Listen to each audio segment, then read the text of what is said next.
Gender is one of the most fundamental stories that humans have created.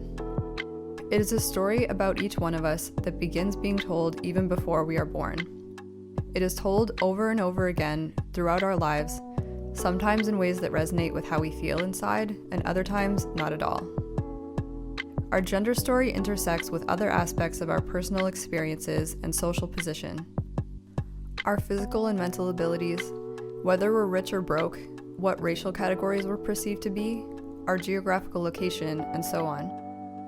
Altogether, these things hugely influence the opportunities we will have and the abuses we will suffer.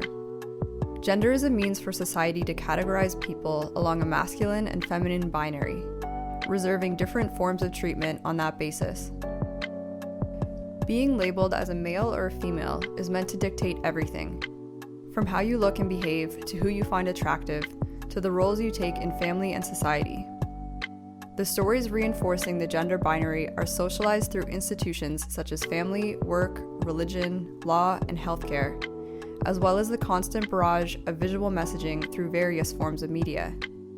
They get in the way of understanding and engaging with the diverse spectrum of gender identities as we become completely caught up in trying to conform. But gender is not just about an individual's expression. It's not simply a choose-your-own-adventure kind of human experience. For individuals and communities who've been attacked by slavery and colonization, the project of reclaiming healthy gender traditions can also supersede questioning them altogether. And this goes hand in hand with reclaiming non-binary genders, such as two-spirited, which were almost erased by settler colonialism.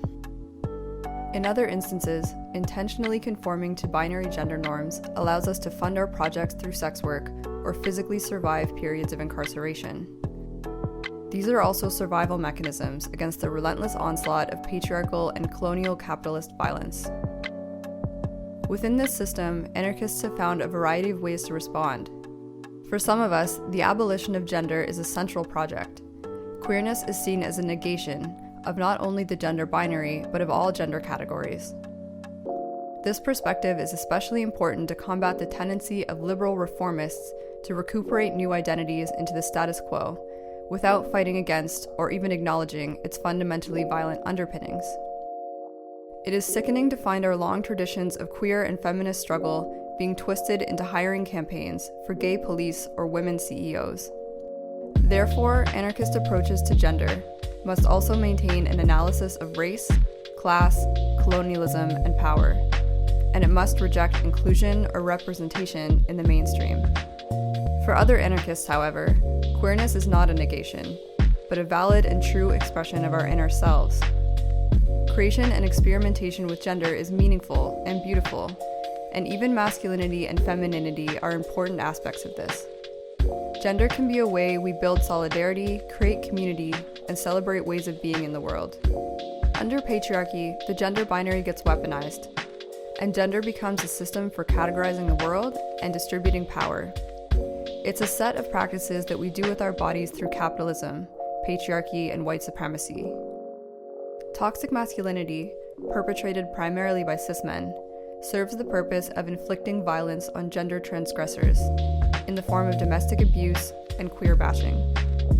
Those men, in turn, are kept in line by the threat of having male violence turned against them inside prison. This constant flow of threatened and actualized violence keeps people serving their various productive and reproductive functions, and the flow of work and babies keeps capitalism alive. And just to be clear, although anarchist scenes have always been places that allowed people some space from gender norms, we also reproduce heteronormativity and sexism, often in ways that are depressingly familiar to what is seen anywhere else.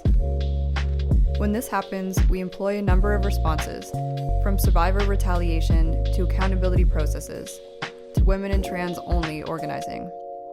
But whatever we choose, our dealings with patriarchal behavior are oriented towards doing it ourselves, without the police or courts.